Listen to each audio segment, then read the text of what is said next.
விதையாய் விழுந்த தமிழ் மறவரின் வாழ்க்கையே எமது வரலாறு, எமது தமிழ் மொழி, எமது தமிழ் மக்கள் ஏனையவர்கள் போல வாழ வேண்டும் என்று தினமும் எண்ணி தம் உயிரை துச்சமென நினைத்து மாவீரரானார்கள். இவர்களின் நழப்பெரிய தமிழ் மக்களுக்கான தியாகத்தை நாம் நினைவு கூறுவோமாக.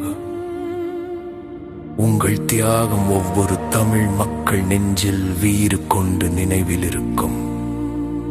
புலிகளின் தாகம் ஒரு